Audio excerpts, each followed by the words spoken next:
MMA Plus here at Rise of Champions. Now joined by Daniel Crawford, who just defeated Herman Grebaba. First round TKO victory. That was pretty emphatic. You took him to the ground. You were landing shots at will on him in top position. First, I've got to ask you, do you think it was a bit of a late stoppage by the referee because you were really throwing the shots at him? His nose was poor, and I think I broke his nose. So, you know, he's not getting paid enough for a broken nose. So, right stoppage. I mean, the fight, ever since it started, you were showing the dominance straight away. It seemed like he was throwing a lot of wild shots while you were being quite calm and collected with yours. Would you call that fair analysis? Perfect analysis. You do your job well. But I could tell from the stare downs. You know, he wouldn't look me in the eye. He would be like, yes, yes. And the weigh-ins, I'll shake his hand and stuff, bow to him, be respectful.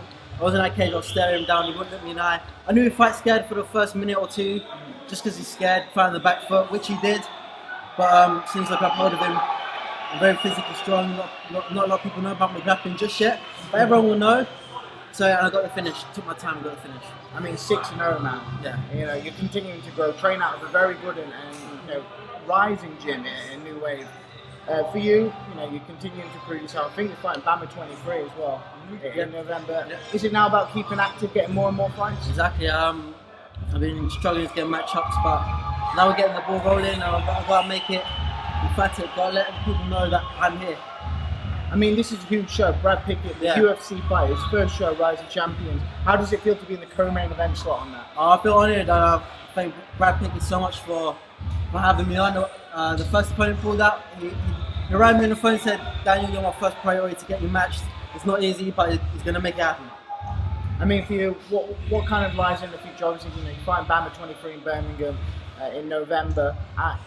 Is it, do you expect yourself to take any more fights after that for the rest of the year? Not shit out, I can tell my time. I'm 22 years old. Even though I'm not active, it's kind of a blessing in disguise. I get to take time out and learn. I'm not one of those guys who comes out of the gym. I'm in the gym all the time, learning and working. Doesn't matter where the fight goes, I'm ready. I mean, your last fight was in February, so it's a bit of a layoff for this one. But you've still been in the gym, you've still been training. Oh yeah, of course. I flew out to America just like 2 months ago at Team Alpha Male. I was preparing for a fight, didn't happen. But training with those studs all the time, it helped me out, learn a lot, for sure. Well, obviously Team Alpha Male, a renowned gym around the world. What kind of did you take away from your time over at Team Alpha Male with some absolutely huge stars?